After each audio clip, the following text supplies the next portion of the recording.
Well, it turns out he's blowing torch. This is a video clip of Talarico in the most awkward way trying to look like he's doing something with a blowtorch.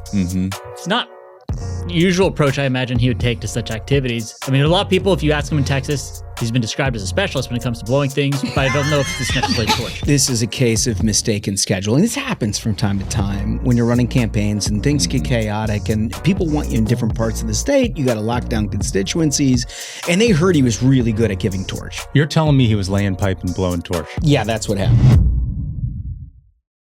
America has a powerful advantage: abundant oil and natural gas right here at home. But energy security requires more than energy in the ground. It requires sustained production, resilient supply chains, and importantly, modern infrastructure like pipelines that move energy to the places it's needed, to families, businesses, and communities. Energy security is not just about what we produce. It's about whether we can deliver it safely, reliably, and efficiently when people need it most. That's how America protects consumers, supports our economy, and leads from a position of energy strength. Learn more at EnergySecurityFramework.org. Paid for by the American Petroleum Institute. Ladies and gentlemen, your attention, please. This program has become one of the most influential podcasts in America. I love the personality. You guys are killing it. I just saw you're #1. So congratulations. It's an honor and a pleasure to welcome the great Sean Hannity. Guys, I love you. Congratulations on all your success. This is why you listen to the Ruthless podcast, because nobody else would ask that question. The only political podcast worth listening to is the Ruthless podcast. It's time for our main event. The Ruthless Podcast. Fun Time Friday. Welcome back to the Ruthless Friday program. I'm Josh Holmes, along with Comfortably Smug, Michael Duncan, and John Ashbrook, left to right across your radio dial. I feel the need to warn you, the listener and the viewer. This could be a disaster. We have what I would characterize as a windfall of hilarious things that have been set aside on the cutting room floor for Tuesday and Thursday's episode because there was real news and real discussion and like important stuff to discuss. But it doesn't mean that the hilarity stops. And so it didn't quite wedge itself into those previous episodes. And we had a pre-show discussion, as we always do, 10, 15 minutes, where we kind of go over the things that we were talking about. And everybody's like, fuck it. Let's just play clips and laugh and have fun. So you're about to have an awful lot of fun along with us. Now, it could be a disaster, right, Smug? It's not going to be. This is the purest distillation of Fun Time Friday. This is this full spirit of Fun Time Friday. You're going to have 4 friends who are going to have a great time. I mean, the content is incredible. The only problem we have with today's episode is there's a million hilarious things to discuss, and we're going to do it as fast as possible. Yeah.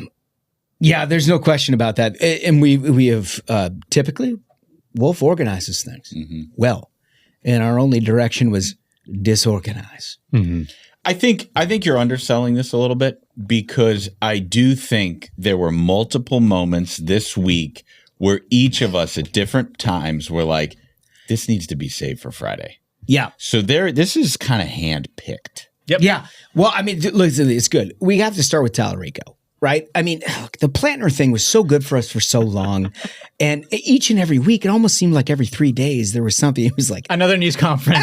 Correction. This is another horrible thing. Yeah, I've sexually assaulted. I mean, there was just like one after another. And the Talarico thing was kind of operating in a parallel track in a lot of ways. But because of like the socialists taking over, nobody's looking down in Texas to be like, what's that guy up to? Well, it turns out he's blowing torch. Clip 6,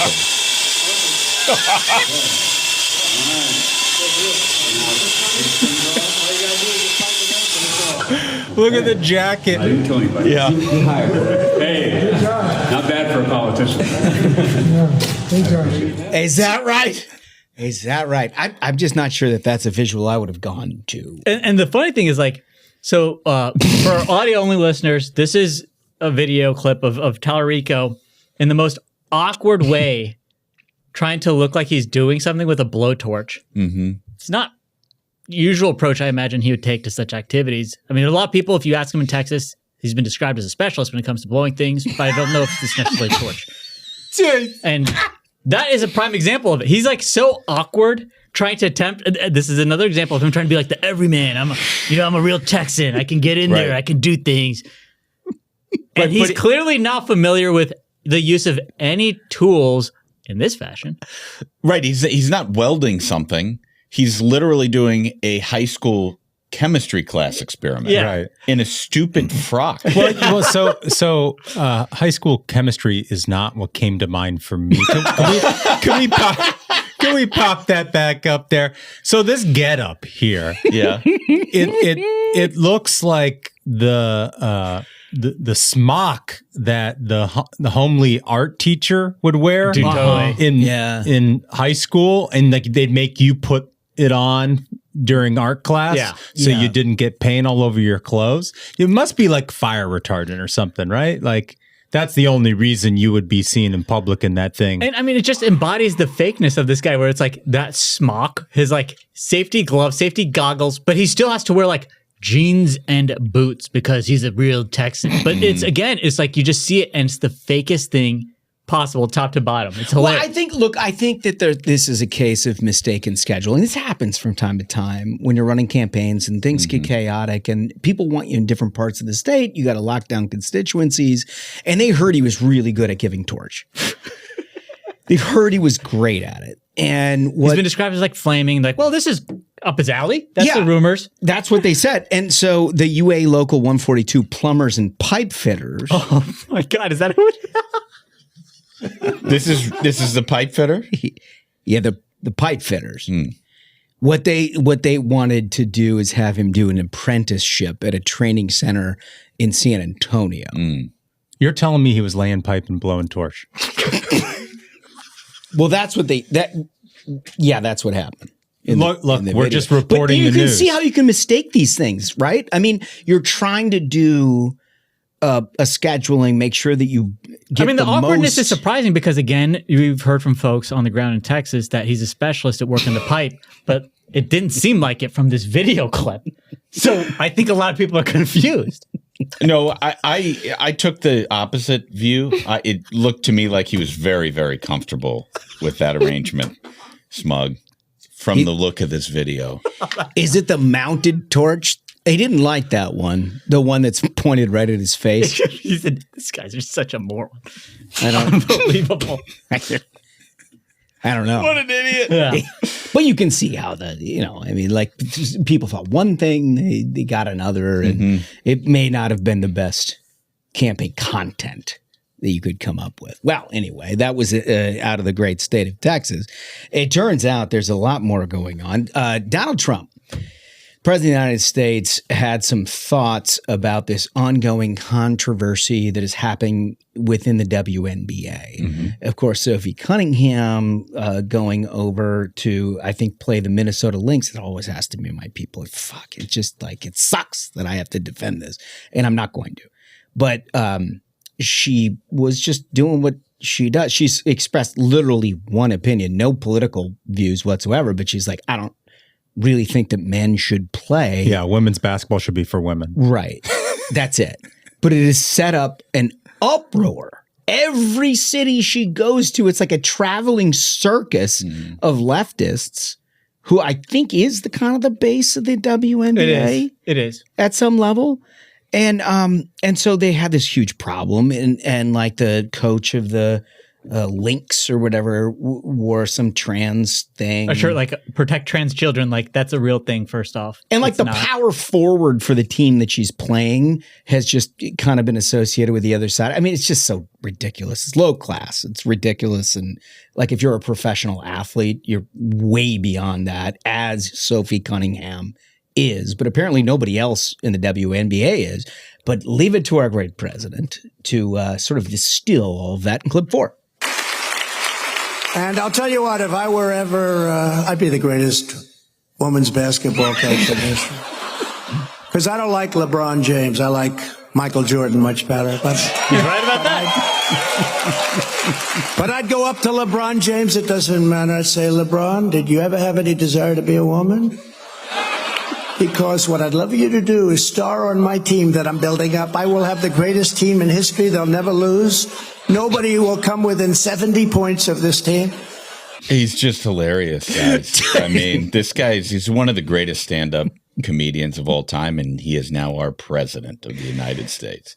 Well, it's one of the reasons why we have these grandiose conversations about ideology and what comes next and how people form coalitions. There's no redoing this. Nobody's got that. That's the thing. You can't. There's no redoing. You just can't. You're never going to see it again, whether you love it or whether you hate it or whether you're somewhere in between. You like the policies, but you don't love what we just showed you.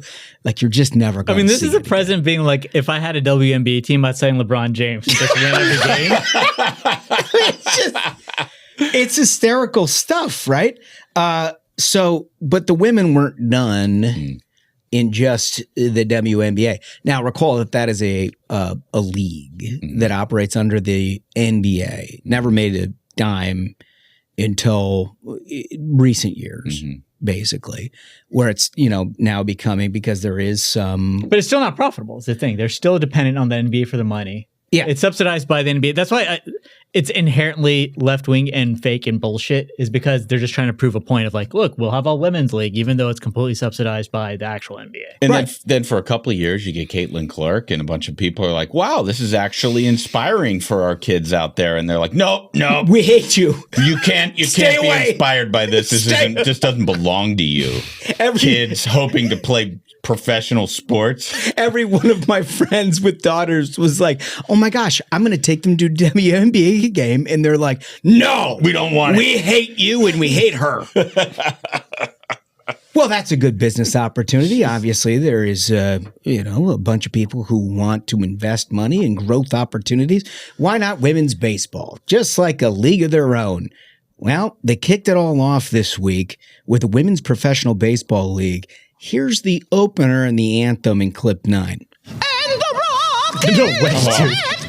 Are you serious? The bombs bursting in air gave proof through the night that our flag was still there. What's not to love?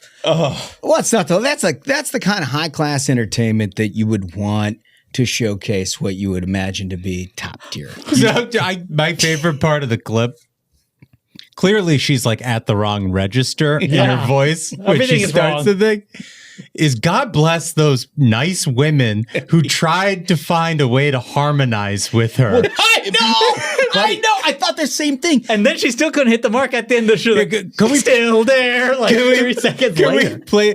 Because these women are doing what like your music teacher did when you were in school. Like, this is the note. Mimi up here. Let's play that from the top real quick again so you can catch it.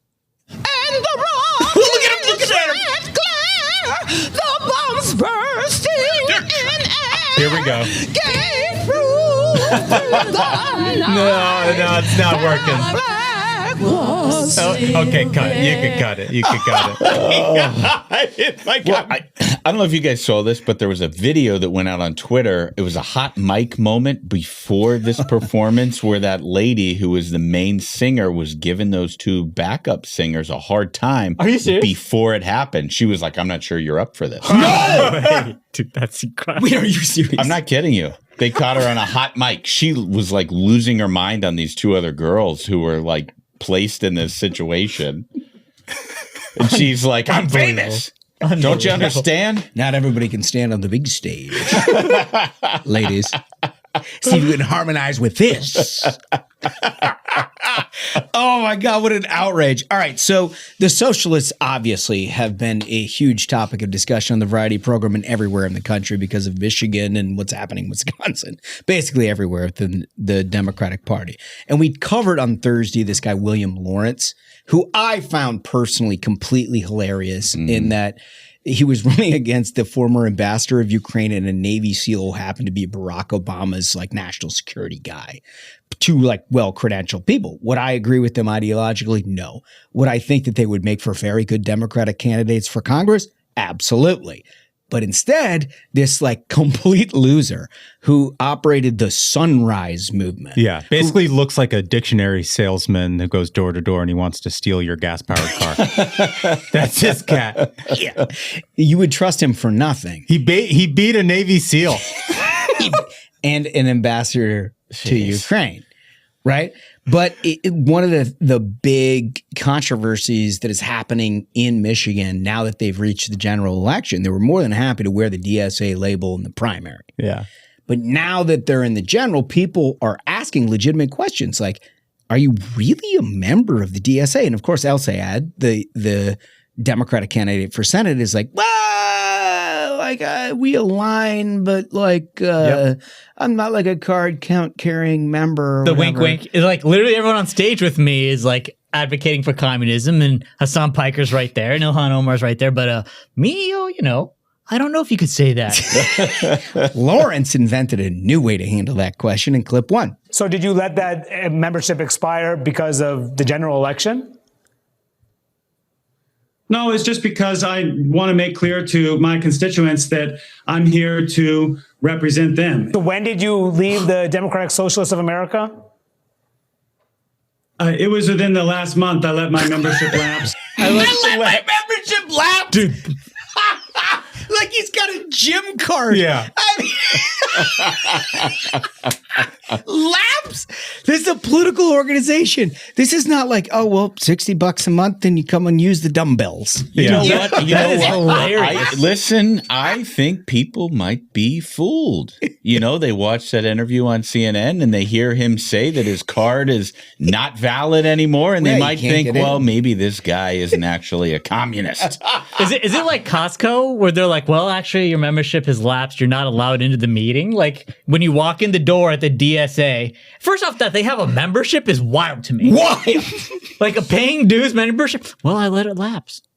Actually, I forgot to pay. Do we think that's a thing? Like, do we think what he's saying is actually a thing in that you can let a membership lapse? Like, is there a library like card? A building of socialists? I guess that you can like socialist club? You're like, oh, I've got the cigar room at the Socialist Club this evening, and you know what? I did pay my dues this month, and so I've got a reservation, and it's all great. I just love the idea that he thinks whether he has a current membership or not is like a get out of jail free card. That is so funny. You know, like it's like I may be a communist, but I am no longer a card carrying communist. Well, within the last month, and that's his excuse. That's within the last month. Yeah, no, I mean I didn't pay the dues. But also, I think it's funny he let slip. He was like, "Yeah, well, I just wanted to let the people of Michigan know, you know, I'm going to represent them because they know." Okay, in a general election, it's kind of scary for people to find out you're a communist. And he's like, "So here's the loophole, right? I just didn't pay my dues. I let it lapse. Right? I didn't pay my bill last month." But also, just like level set, this is a actual majority making district that this man is running against. Yeah. Like it's a +2 Trump district. Whether the House is Republican or Democrat relies on that cat. Yeah. And it like he's no longer a member. Like put the shoe on the other foot for a minute and someone's like, so you were a member of the Klan. Which I don't want to draw false comparisons here, but one big platform for this whole operation is the elimination of Israel and Western civilization. And the United States. Right? So like kind of is same in a lot of different ways. I mean, it's a different population that they're targeting, but it's kind of like it's in the same category. It's like being like, well, I don't have my hood. It's at the dry cleaner. Right? You know? I mean, you're like, you're a member of the Klan? He's like, well, I'll let my membership lapse. Yeah. I left the outfit at the dry cleaners. I didn't pick it up. Also very on brand for a communist to skip the bill. Right. You know? Oy. For over 2 decades, the Tunnels to Towers Foundation has been there for our fallen and catastrophically injured first responders, military, and Gold Star families. Born from the tragedy of 9/11, Tunnel to Towers provides mortgage-free homes to Gold Star and fallen first responder families with young children and builds specifically adapted smart homes for catastrophically injured veterans and first responders. The foundation also offers scholarships for college, trade school programs, and for children of Gold Star families, fallen first responders, and catastrophically injured veterans. And Tunnel to Towers is committed to eradicating veteran homelessness and helping America never forget September 11th. To learn more about the foundation's mission and their impact and how you can support the nation's heroes, visit t2t.org. No question about it. All right. So, look, Trump had a little bit of more stand-up comedy. He's got this thing that he does with Japan. Mm-hmm. There's been some controversy about Japan's currency and where they're at in the global marketplace. And we've been involved, and not everybody's followed this kind of thing. Yeah, Trump, but business news kind of deal. But Trump's got to take clip 5. We have a good relationship with Japan. We're very strong, very, very strong financially. And they are, they have a weakening yen, and they wanted a little bit of help. And we're always there for Japan. Japan's been very good to us, with the exception, of course, of Pearl Harbor. It's the exact same comment that somebody would make sitting around a table just like this, joking around with their buddies, and he does it. We'll never, under any circumstances, get this back again in our lifetimes or our children's lifetimes. This guy is so funny, and I don't want it to stop. Yeah. I also can we run that back? The end of it is the best because he knows he dropped a great punchline. He did. And he's like, you all got that, right? Play the clip again. They have a weakening yen, and they wanted a little bit of help. And we're always there for Japan. Japan's been very good to us, with the exception, of course, of Pearl Harbor. There it is. Leans in. He leans in because he wants to get the reaction, because Donald Trump does this sometimes to amuse himself. No, he totally You can does. tell when he's working up to a line that he has talked to other people about, or he's dropped some other times, and he's like, "No, I'm going to roll it out again." You could see when it occurred to him. Yeah. It was during the buildup. Yeah. It was when he was like, the yen, and he's like, I'm taking this exactly where I want to take it. It's so good. All right. So earlier this week, we had covered this woman who's running for governor in Wisconsin who has what appears to be an insurmountable lead, a DSA candidate named Hong. Mm-hmm. Who honestly, if you listen to, she sounds like a college sophomore. Right. Yeah, she's unwell, Hong. Yeah. We prefer well, Hong. And you, Oh my God. What? It's Fun Time Friday. Mrs. Duncan again. We are so sorry. There's we bring this out and then we take responsibility. But what she was wrapped around the axle about all week was this hilarious proposition about whether she's anti-Thanksgiving. Because she put out a tweet. Can we put the tweet up first? Let's put the tweet up. Mm-hmm. So cancel Thanksgiving. Right. Right. So this was all over Fox. Period. It was all, we covered it Tuesday before anybody else did. Like we put it up there, cancel Thanksgiving. And then she talks about all the pain associated with Thanksgiving. That's kind of her point of view. Right. She also had conversations on Twitter about her hatred of Christmas and the 4th of July. And like Valentine's Day. Yep. Whatever reason, Thanksgiving's really struck a nerve. Yeah. And she needs to try to get out from underneath all of this. Hong tries to come back from some of this. And she's got, do we have a clip on this? Clip 2. Clip 2. My favorite holiday is Thanksgiving. Because fucking hilarious. I don't want to cancel it. I actually love it. I love this so much because Thanksgiving at this point is such a quintessential American holiday, and everyone except for like these wet blanket libs who for years are like, no, actually that thing that you love is bad. Like, we're all over it. Americans are completely over that BS. And she's now at the point where she's forced to be like, no, actually, it's my favorite. And you can see her face of like, she's been owned so badly by everyone dunking on her, where she's like, no, actually, I'll say it. Thanksgiving, good. all my like consultants are saying that I'm getting owned nonstop. Like, look at the face she has to make because she's been getting owned nonstop because people love Thanksgiving. But it's also the same thing. It's like they all realize the vast majority of people don't want this DSA communist bullshit. Right.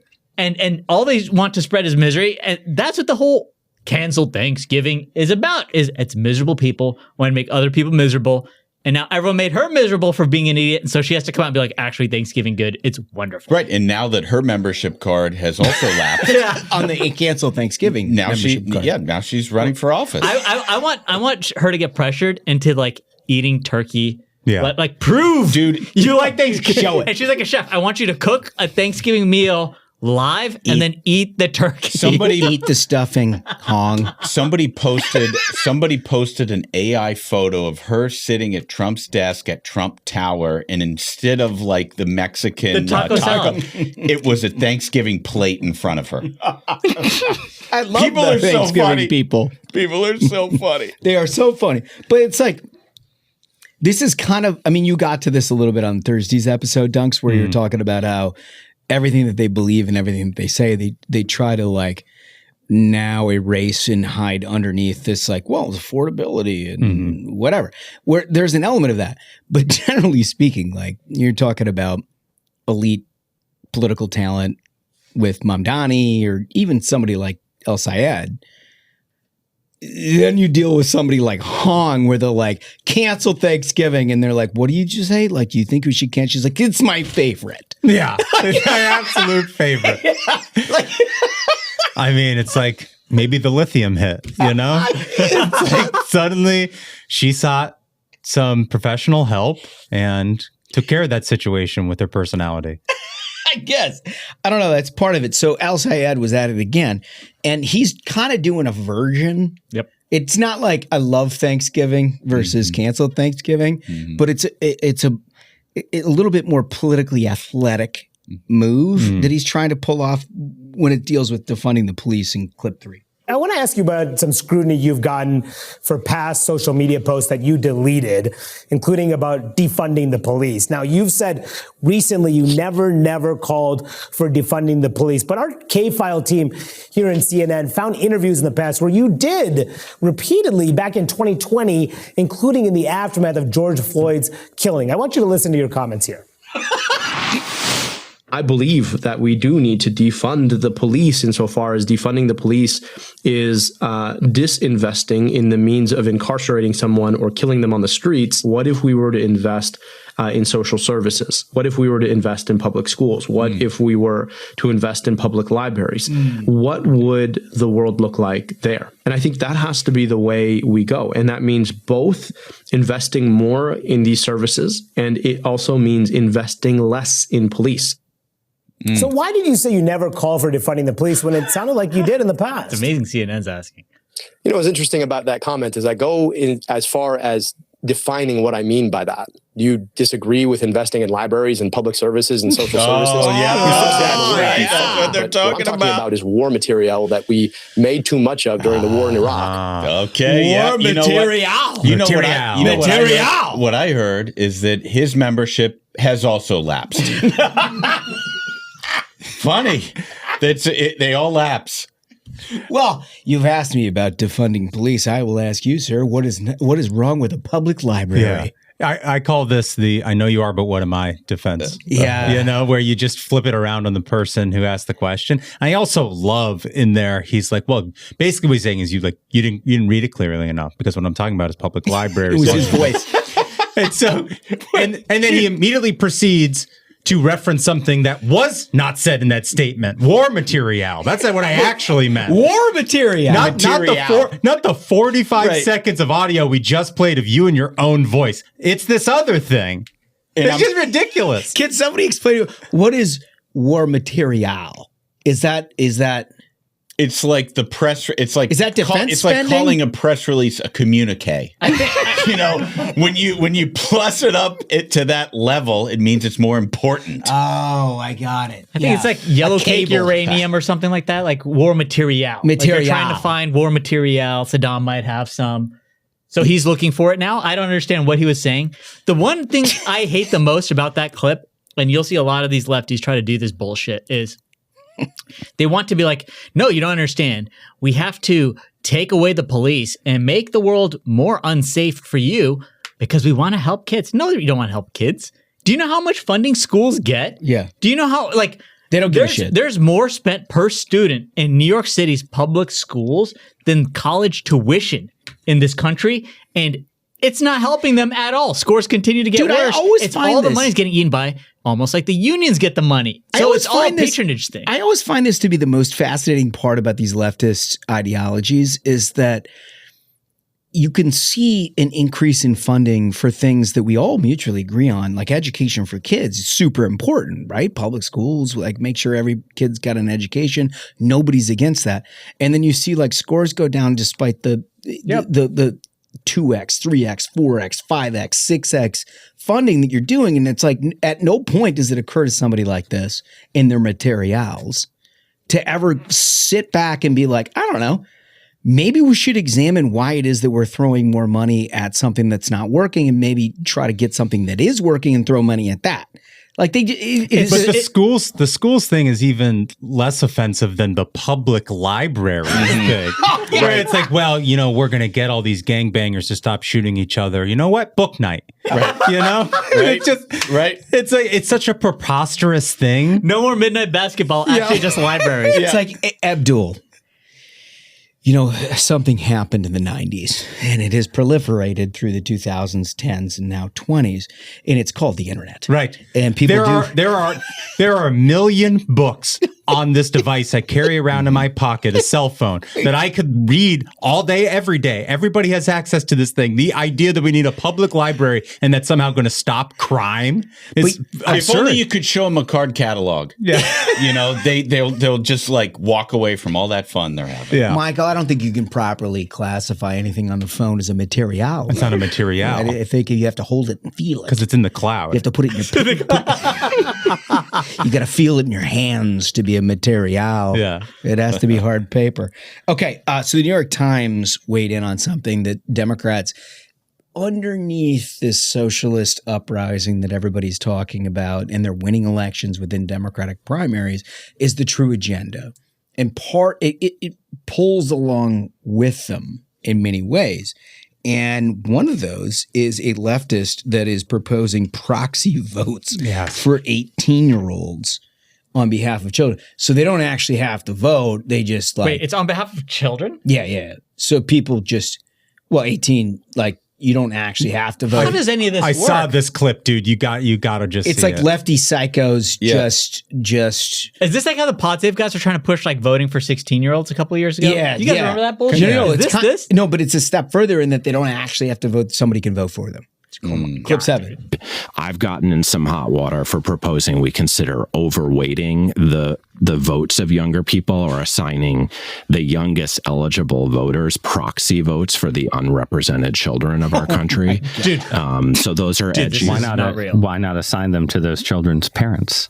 Well, because there's a divergence of interest between parents and children. And I think it's likelier that young people, not people who are raising families, will have the best insight into the interests of children. Whereas if you were awarded 5 proxy votes, daft. I think it's absurd to imagine Thank you. that a 24-year-old recent college graduate has a better assessment of the interests of my own children than I do. And I say this with all due respect to 24-year-old recent college graduates, of whom I hope to be the parent of in 9 years or so. I think parents generally confuse the interests of their family with the interests of their children. Wow. Part of our goal, I think, as parents, this is terrifying. but also as a society, is trying to make sure that children aren't the hostages of their parents. Hold up.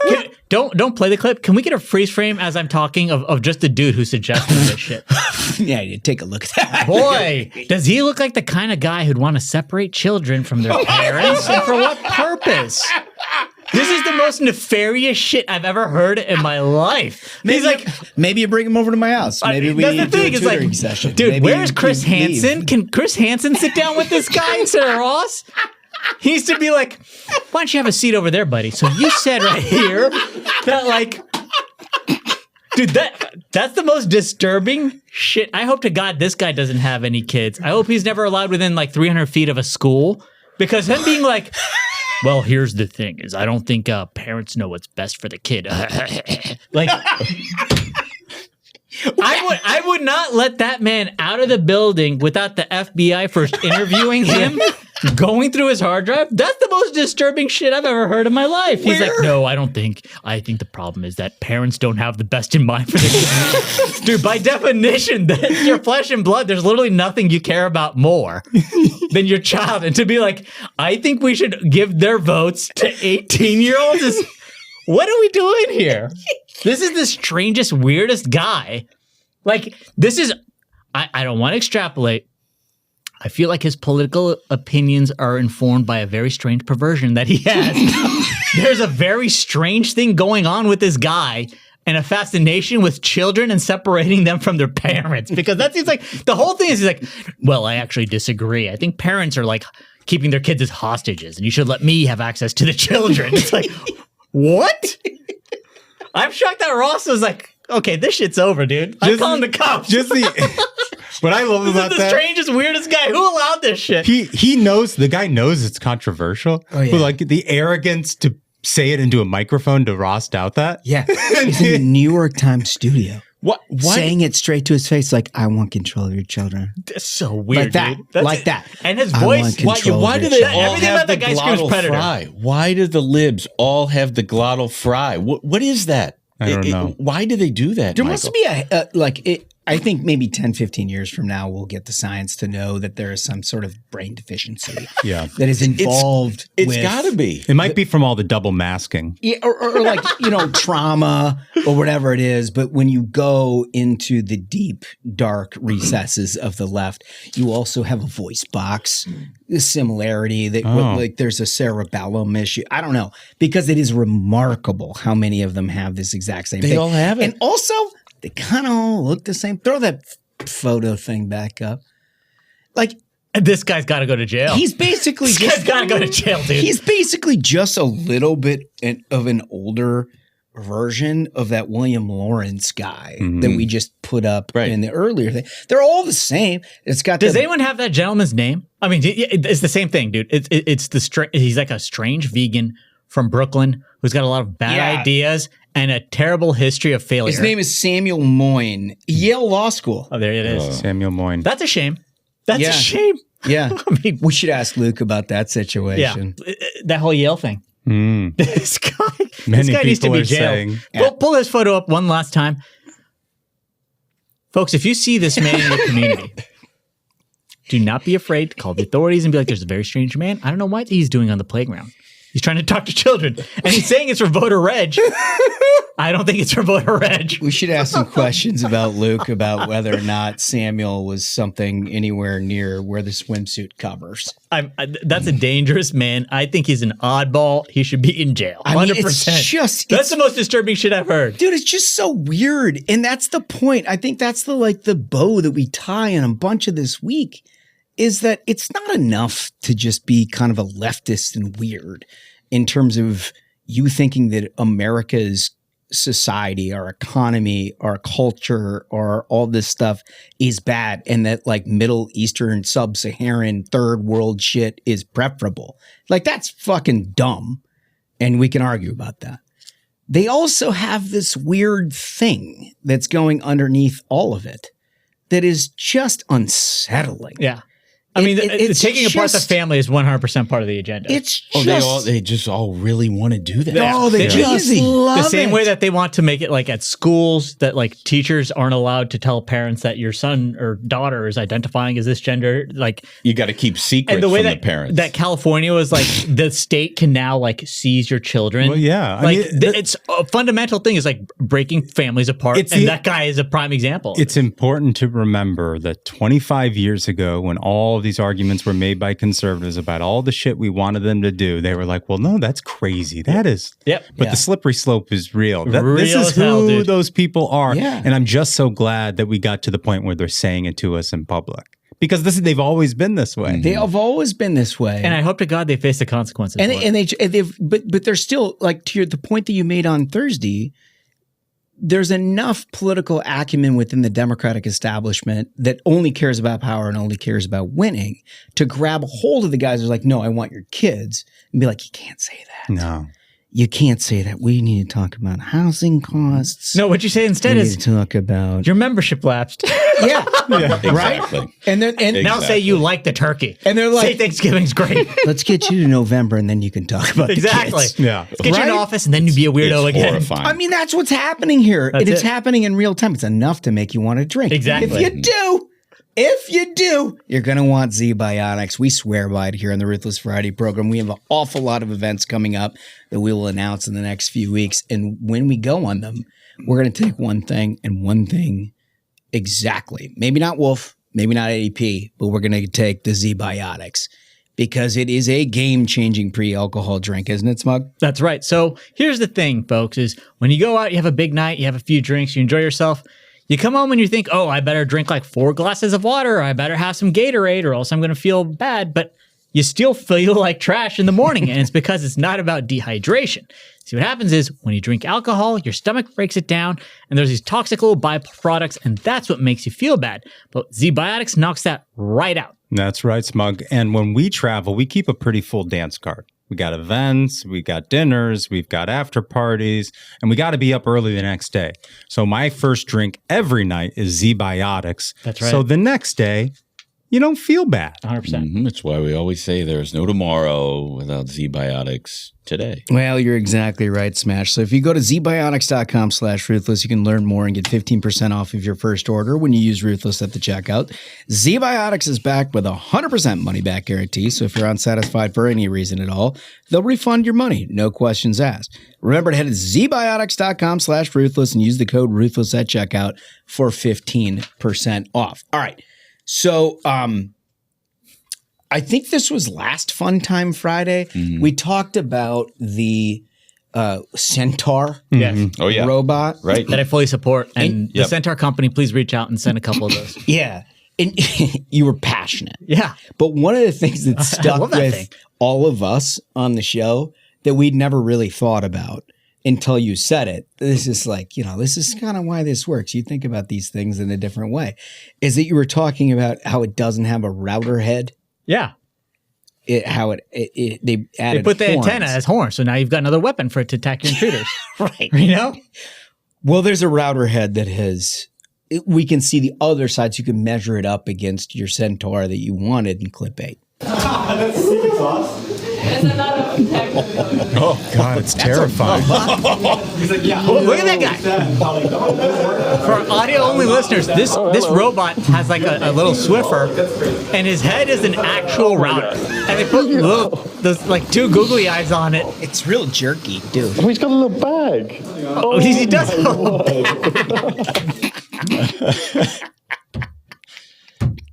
You think people would just walk up to that and ask, "Sir, what's your password?" I need Wi-Fi here.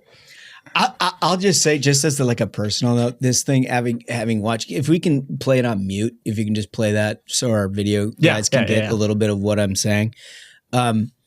If my kids walked into the house, I got 2 boys. If they walked in the house and they saw this thing like dusting and walking around like this, it would be less than 15 seconds before one of them would do a flying freaking kick. Your youngest would beat the hell out of this thing within minutes. They would be like, how do I do this? Here's also my guess. I think Duncan's oldest son would try to help him around. Like, he's like, I'm seeing you're having problems. Let me help you. I see you have a router head. Maybe I can help you. Yeah. He'd be like, whoa, it seems like you're having some problems. I can help you out. He'd show him his dinosaur collection. He'd be like, you could dust that off if it makes you feel better. I think, here's the thing. Joey is a very compassionate kid. That's the thing. He's like a future Nobel Prize And you winner. know what? When all these robots revolt against us and murder us, they're going to need my Joey's. Family's going to be safe because my son is sweet. He's going to talk sense into it. I'm going to have the centaurs. My centaurs will stand with me. But here's the thing is, can you play the video in the background? Thank you. So I support this. I fully support this. I think right now, see, look, it looks like he's having a little bit of a stumble. He'll get over that. It'll get better. I fully support. Look at this guy. Like, he's trying his best. You got to give it to him. He's a little short guy. I don't like the look of the router because that's reminding you of that this is like a nefarious little robot. You got to trick people into letting them into their homes, right? Make it look less crazy, and I think you've got a winner. Because if you essentially have a robot all day long doing the stuff that you don't want to deal with, it's doing your laundry, it's doing your dishes, it's keeping the place neat, and you don't have to worry about it, I think that's a win. That's a huge win for everybody. You've got more time to spend like with your kids, doing what you want. You just cannot make it look weird. And two little googly eyes on it is not going to be like, oh, all of a sudden it's my friend. No, it still looks like a crazy-ass little robot with shit sticking out of its head. You know, you have to think, if Ross Douthat had one of those, it might have prevented that creeper from walking into a studio. He might have stopped that guy before the interview started. You want the centaur for that guy who he was interviewing. I definitely send the centaur after him. I feel like my youngest would do some weird programming on that thing. Well, you know what? You bring it up. I bet this little robot could help with that creepy dude because he's got a router on his head and he could figure out what kind of websites that guy visits. Yeah, that might be helpful for the police. It's Tau, a humanoid robot. It's teleoperated by a remote human operator and AI assistants. Okay, so it's not like fully audit, but they're trying this thing out in San Francisco. Mechanical Turk. Mm. It was launched at the end of last month, and so they're just trying to. So I actually have heard about this company. So there's a bunch of this happening in San Francisco this is the all-in-one thing of where they are. So it costs $30 an hour, and they send this thing to clean your house. You pay $30 an hour for cleaning, and it's teleoperated. And what they're trying to do is like get training data essentially of like, okay, different houses, because not everyone has like their dishwasher in the same place. Not everyone has a bookshelf or whatever in the same place for it to dust. So they're trying to give it as much training data. There's another company that sends human maids, right? And it's like $10 or even free for them to clean your place. But they all have like iPhones aiming down at their hands. So that it's just collecting data on like how to wash dishes, how to put them in dishwashers, all different places. Would you guys let in any of these companies in your house to get training data? If it's like $10 for them to clean your entire house. No.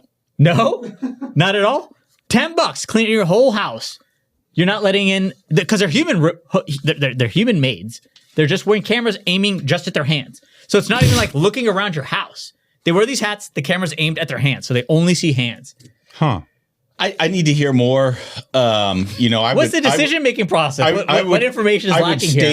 It's a camera on their hands, buddy. Yes or no? Listen, $10. Today, I would station a centaur out front and a centaur out back, guns in hand, just to deter anybody who thought the wrong thing. So you're going to shoot the maids at the centaur? That's one approach. Duncan, you $10? I don't know. These things they're all around. They're all around San Francisco. Currently?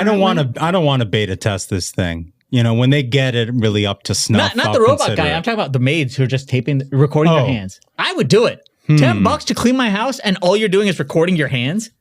Yeah, done. That's a great deal. Yeah, I'll take that all day long. I'm in all day long. Really? Yeah, 100%. If it's just videoing their hands. Wave of the future. Wave of the future. Okay, I don't know. I mean, it's a compelling argument. Obviously, anybody would want their house completely cleaned for $10. I just have some fear about all of it. The maids are gonna do nefarious things. I think the router guy looks more nefarious than just like a human maid. Yeah, just like normal maid ladies. They're like, oh yeah, I have a camera pointed at my hands, but everything else here is normal, as opposed to like this like drunk little robot with the router on his head. He's gonna break shit in the house. I'm not letting him in. I'd send it on the Talarico campaign to go blow torches for a while and see how it does with that, and then figure it out from there. Anyway, okay. So there are a couple of other things. There is one of the things that I think both Johnny and I, and to some extent you two, have always sort of fantasized about is being able to sports broadcast. And we've been in talks over the years about doing like congressional baseball games and things like that. It's never really worked out for us. Maybe it will in the future. But we think we know how to do that better than anybody ever has. We grew up with the cadences of Jack Buck and Vin Scully and all that kind of thing. So you know it when you see it, when something is just fantastic, like somebody just gets it. They know how to broadcast the game. turns out there was an auction, like a full open auction where a guy won the opportunity to broadcast a full inning at a Phillies game. Just an outstanding auction item. It's great creativity. I'd pay money. I'd want to do it with you fellas, though. It'd be fun. If we did it. And this is how it came out in clip 10. We are headed to the third inning. Phillies on top 2-1, and we're pleased to welcome Louis Kalb from Medford Lakes, New Jersey. He is our Phillies fantastic auction winner. He outbid the competition to spend an inning and do some play-by-play in the booth. And Louis, welcome. Glad to have you here. Thank you, Scott. It's a thrill to be here. It's a lifelong dream to be in the Phillies broadcast booth. So here we go. Painter with the first pitch to Ortiz. It's in there for strike one call. Oh my Phillies gosh. with 2 in the bottom of the second perfect. to take the lead. As we start the top of the third now, Painter delivers. It's bounced foul towards the Phillies dugout. And they count 1-1. Wow, I mean, dude, that's so pretty I good. listened to the whole inning. Dude, that is pretty good. It was perfection. And he also had some just little ad lib moments where you let it breathe a little bit, let the color guys Is there come info on in. what he does professionally? Well, so apparently at some point he had done youth games. Oh, okay. So he had a little bit of background on the play-by-play stuff, but he's never professionally. Dude, he's been legit in ready for the broadcast. big league. I know. That was impressive as shit. And like you saw Barstool and a whole bunch of people were like, can we get him on like our favorite team? Because that guy was so good. Damn. And like, it's a little bit of a hobby horse here on the Ruthless Friday program. We wanted to highlight it because I think we would do that. Dude, you got to recognize greatness. That guy did an incredible job. Did an incredible job. Good voice for it. didn't Dude, he settled right in, too. Yeah. Thanks for having me. Here we go. Exactly. Just He was ready for it. On the spot, He was dude. ready for it. What a pro. Do you guys want to do some comments? Sure. Always. All right. So when you like and subscribe to the Ruthless Friday program, we read your comments on a question of the day, and we get back to the very next episode. And to do that, we always do it with the voice. But our question is from Thursday's episode, what's in your Instagram algorithm? Recall, we had a very good discussion about how El Sayed was complaining about the fact that he had nothing but Instagram OnlyFans models.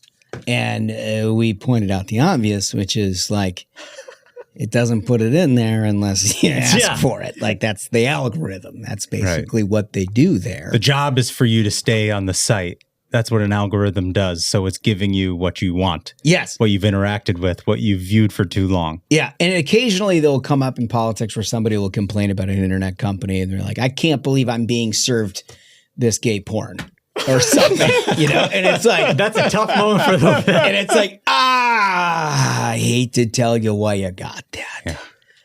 And now we all know. You done it to yourself. But to get to your comments and all of that, we always start with a voice. Okay, first one from Ozzy O, and I'm not sure if he typed this out right after singing Crazy Train, but he could have. Ozzy writes, fellas, I'm a single man in my 30s, which some might think would be the danger zone for the Instagram algorithm to pump OnlyFans content directly into my feed. Not so. I've built my feed brick by brick to show me sports highlights, vintage American muscle cars, sailboats, military flyovers, and as of late, hype videos as we gear up for college football kickoff. Maybe if Abdul spent more time understanding how great the U.S. is and less time trying to destroy it, he too could get Big Ten content slandering the SEC. Oh, that's really well done. Right to the old man's heart. Good man, Ozzy. Old man, what do we got? Comment 2 is from Trish Joseph. Trish writes, I don't do Instagram, but my TikTok is wild. I get lots of little AI critters singing, don't put bananas in my butt. And I'll leave it at that. All right. I don't want to know what that is. Trish, I'm less familiar with that medium. I don't know how you got the bananas in the butt, but I do know that banana pools work. Mm-hmm. And the internet is a big place. All right. Comment 3, Smuggles. Comment 3 is from John Griffin. John writes, pouring one out for my boy Shri this morning. His rug and rampant dishonesty shall be forever missed. That, I'm 99% sure it was a dead beagle on his head. And yeah, happy trails. Good riddance. He came close. I mean, he came a lot closer than anybody would have guessed. I mean, he almost won that thing. guys. I would have never expected. Yeah, the hair alone. Okay, you guys want some animal news? Always. We haven't done a ton of that this week. I guess we had some. Do we have some gorilla monkey? Nope. That was last week, I think. Yeah, no animal news so far. So we've got new stuff. A pack of coyotes take over an abandoned West Hollywood complex. Graphic 2, if you want to pop that thing up. Look at this. Yeah. This is according to the New York Post. What you have is a pack of coyotes have moved into an abandoned West Hollywood condo complex, forcing locals to live in fear while demanding the city steps in. The complex is at Romaine Street and North Spalding Avenue, which has been under construction and empty for years. It was first taken over by homeless squatters, as one does in California. And now it's been replaced by these wild animals. Quote, "It's kind of interesting to walk to your apartment and look up and see a coyote looking at you," Sorley, this character that they've quoted here, told CBS LA. Shocking videos and pictures appear to show 6 coyotes roaming the empty building, with each one taking up a different room. So they've super civilized about it. Yeah, I mean, to be honest, in terms of LA, I feel like they're good tenants. This is the thing. Is like I knew this story was about California because the homeless people shooting fentanyl in the place didn't get anyone's attention. But suddenly the coyotes roll in and they're like, now it's news. Yeah, totally. Dude, that's my take. These aren't even shitting on the street. Yeah. This is a huge upgrade. This is a huge upgrade. I think there's a lesson here to be learned is that like California has built this like homeless NGO complex where they're like, what if we take billions of dollars and we give the homeless people needles and then we spend more money with NGOs and then we study the problem, we throw more money at it and nothing gets done. Turns out you can just put coyotes there and they take care of the problem. And look at that thing. Pop up the graphic one more time. Look at that thing. These look like good coyotes. That thing is They're solid animals. Hey, I'd be pleased. You see that instead of like, a homeless guy who's shitting or using heroin, I think this is an upgrade. That guy's like, hey, you got my mail? And this is the thing is it's like, sometimes you hear these like theories of like, what if you introduce a natural predator to the environment? Like, there's places where deer are constantly running into the roads, jumping into cars, causing problems. And so they're like, oh, what if we introduce like coyotes? And they solve it. Coyotes seem like problem solvers. If you've got a bunch of homeless, what if you bring in some coyotes to go after them? And it seems like it solved the problem. I support this completely. And they seem like really good coyotes. Each has their own room. They're like super civilized about this business. These aren't like wild coyotes. It goes on in this article. It says that like, hazing is one of the things to do if you encounter one of the pack, which is hilarious. That's always my first solution to any problem. But it says here, it involves, quote, being big and loud by waving your arms over your head, making loud noises, or squirting the coyote with water until it chooses to leave. With water. Are you fucking Get out of here. That's their Bring advice. your super soaker. But that's the thing is like, apparently. Squirt the coyote with water? But that's the thing is I guess like coyotes are kind of like, okay, fine. Like, I don't care. This isn't like wolves. Like, I have yet to meet a good wolf in my life. Every wolf, top to bottom, terrible. You don't want to deal with them. Coyotes seem like someone you can work with. They're problem solvers. They're not a menace. You're not always like, oh, wolf at it again. It's like, oh, the coyotes, they got rid of the homeless guys. Now my kids don't have to worry about some dude shooting fentanyl. Great. I support the coyotes. I fully support the coyotes. I think all California communities should introduce coyotes. Solid take. Okay. Yeah. Solid take. I like it. In other news, the New York Post also reports that a massive recall affects 23,000 pounds of spaghetti over metal concerns. I knew that was going to do that. It's good. It's good. Can we get the graphic of this? Look at this. Yeah. So they found metal in there. Yeah. I don't even know what we're looking at. I mean, I know exactly what happened here. But it's a casserole. Well, it's 23,000 pounds of Ukrop's home-style foods, baked spaghetti, and chicken cobbler products being recalled over concerns that may be contaminated with metal silvers, federal regulators said. We know exactly what happened here. Is you had Vinny, who was told, okay, I need you to get rid of this gun. And what does Vinny do with it? Like, we've all seen Godfather, where he was Godfather 2, where after he shoots... what was it? It wasn't Joey Zaza. Who was the guy he shoots? Anyways, and then he's walking on the roof, and then he's walking on the rooftops, taking the gun apart, throwing them down little pipes. That's what Italians do. That's like their way. They do two things. They make spaghetti and they shoot people with the guns. And they, it's intertwined. Now you got a gun you got to get rid of. What do? Oh, I know this guy Vinny at the spaghetti factory. Well, so he can get rid of it. Mamma mia. There you go. My head went to a different yet similar place.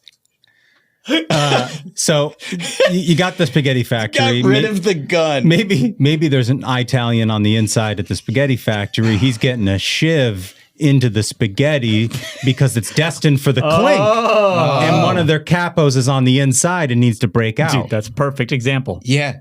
I mean, the thing is that this is clearly an Italian problem. Like, I think it's a dead giveaway. You never hear about this thing of like, the bakery, the fine little bakery at the corner's got a problem. No, it's always like the Italian restaurant. They had somebody shot. The gun was behind the toilet. Shocker. Oh, no. There you go. That's my favorite. That's my favorite. That's of all of the things that we have in the board. That is my absolute. Oh, no. And what's the other one? Oh! That's so good. When your spaghetti's got the metal shiv in it. Oh, yeah, that's tough. That's tough stuff. All right, there's rabbit news. Back to the animals. This clip is incredible. Yeah, so let's play clip 11. So this guy's on a bike for scooter. I think it's a scooter. Is that what it is? Mm-hmm. And there's a rabbit. Oh, my God. Voglia fosset megbassza. Hát mi a fasz? He immediately, dude, there's so many funny things. Dude, there's a billion funny things. Like, first off, that's what it was. It was a scooter. It's a scooter. He's on this like electric scooter or whatever, going down this road. This is in Hungary. Yeah, dude, great freeze frame, by the way. Yeah. And this rabbit from the side of the road. This is pure suicidal kamikaze move, right? Oh my God. Takes him right out. And then you just hear Hungarian. Like, I wish it was subtitled Hungarian cussing. He also started Hungarian narrating the whole thing immediately. I immediately knew it was Eastern European by the sight of his fatigues. Right, that's just loungewear. Yeah. Here we go. Dude, let's get a full the replay. Rabbit goes to intercept, bro. Like, look at that. Incredible timing with this thing. Do we need rabbits in the Strait of Hormuz? We might need them in the streets of Washington, D.C. Have you seen how many scooters people are rolling around in the middle of the street? That's a great take. We should stock all of the parks. Release the rabbits. Let's talk to Burgum about that. Maybe with some. I mean, that was just impressive. One last time. Get the video. This is impressive. Look how the rabbit times it and the angle of attack on this thing, dude. Look at it. Patriot missile. Pow! Boom. And he lived. And you could use him again and again. I mean, also no sign of the rabbit. Like, I'm not sure that it was hurt. No, he took the man off. out. Dude, 1 million rabbits to Hormuz immediately. Rabbits are like Italians. They can't have concussions.